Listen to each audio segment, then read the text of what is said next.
Okay, this may be my last video with Mickey, at least for this session, and we're talking about ending early, just because I understand how much the parents miss him, and the whole reason he's here is just because of his marking, and marking in general is habitual, behavioral, genetic, or hormonal. And he's doing really well in this house. He hasn't marked. He looks like he could be thinking about it though, so I should probably take him out. But the idea is that there are ways of remedying this bad habit, and one of it is simply teaching him what's right and what's wrong. Generally, we think that dogs know just because we yell and we show disapproval, and you guys have already discussed how trying to correct him later is not as beneficial as being able to correct him immediately. But dogs can understand what's right and what's wrong by deducing other venues of obedience. Say, if I say come here and he chooses not to, he could get corrected for that instance, and then he'll know what the word no means. So that's why we're using the remote collar. So because he's a hyper dog, he's really fast, he's going to get away with things. So I come up with a plan, and one of it involves a motion detector, one of those chiming things that we can have set to motion sense whenever he's at that mark, the area that he loves marking. It'll chime, you'll know he's there, and then we can catch him in the act. The other one is with that is similar to, like I mentioned, snake aversion, rattlesnake aversion, or any kind of poisonous snake. Generally we teach a dog to avoid something like that dangerous. This is the same instance. We're helping him avoid the area that he's habitually marking at. Other than that, he really enjoys loving to learn. He knows what yes means. He gets paid for it 100% of the time. And later on, I know this is a very common question, and to me it's so trivial. A lot of people don't like the idea of rewarding the dog for doing something they should be doing. Well, all of the most talented dogs that you see in Schutzhund or any kind of dog sport, they may not be rewarded immediately because they're taught to be delayed the reward. For Mickey, since he's a beginner learner, he's a kindergartner, he's going to get rewarded immediately. And so right now he thinks he can get it, but he's not going to get it until he sits. Yes! And then eventually we can compound. Good mark. Good mark. Good. Sit. Good mark. Yes. We can compound and reward him. And then later on, we're intermittently rewarding him. And eventually, it's Pavlov's operant conditioning to where he's going to feel self-rewarded. He's going to salivate just because he's doing something that he loves doing. That's how we get the obedience to come out and teach him how to love to learn. Ready? I think I should just pause for a second because he's sniffing around a lot. And it's been a while since he's been outside. But I'll be right back. Come on, let's go outside.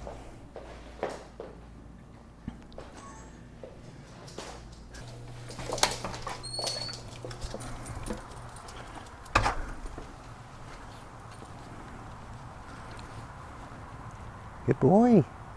Good potty. That's a good potty. Yes. Good potty. Okay, come on, let's go inside.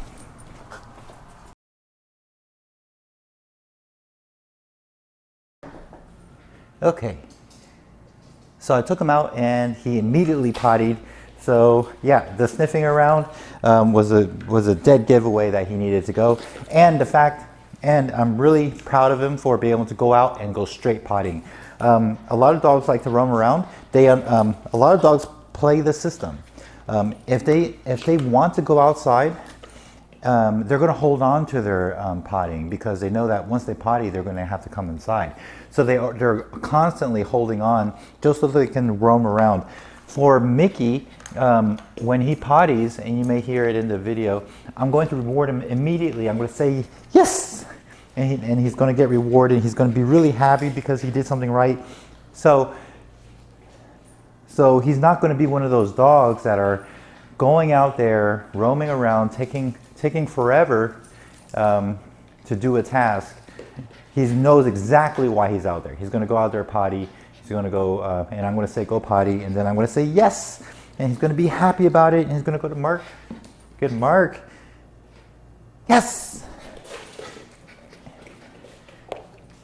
So, a few things that you wanted him to learn, which makes sense. High five, David. He's been waiting patiently.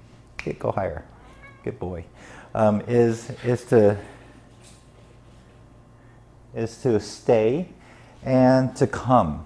So first off, this is used positively. So I'm going to put this on right now because we're going to learn, and this is part of the learning. Good boy. And see how some people don't quite understand that if you use this as a positive, it's a great tool because I use the vibrate along with yes, and he's excited. Come on, Mickey. Come here. Come here. Good boy. Good boy. Good boy, Mickey. Mark. You gonna Mark? Good Mark. Mickey, come here. Mark. Good. Yes.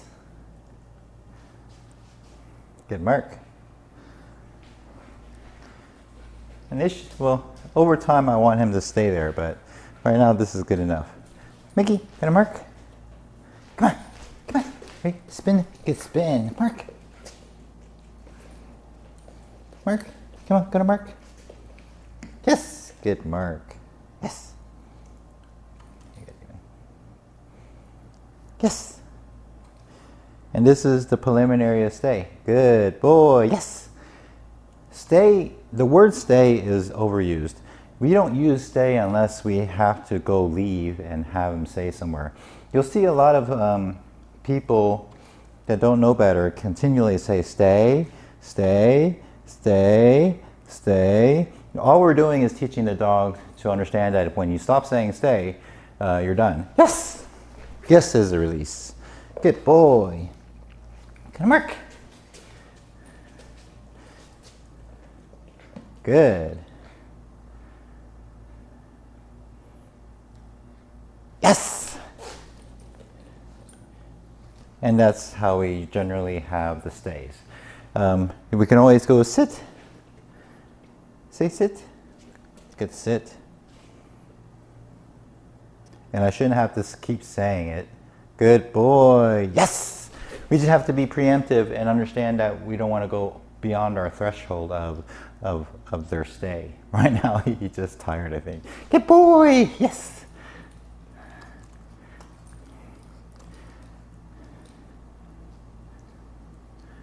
Good boy. So yeah, he's capable of doing what you initially asked me to teach him. We just need to practice this at your home. With the no, I would suggest using the low stem of 5, which generally isn't a punishment for a lot of dogs. But for him, it's startling enough to use it as a negative. When you're done with that, then I can always just take it back from you. That's not a problem. There are always uses for other dogs with it. But for him, he's trying to be good. Just breaking habits is a very tough thing to do. So that's why using something like this is very useful. Being able to pinpoint exactly what he's doing wrong and then giving him a correction. In this case, this correction is so subtle, it's more psychological, which in all honesty, it's something that I'm not entirely comfortable with, because psychological, a negative psychologically to me is much more impactful, negatively than physical punishment. But for him, he's hardy. He's just sensitive. Hey, come here. Come here. Good boy. Good boy. Good boy.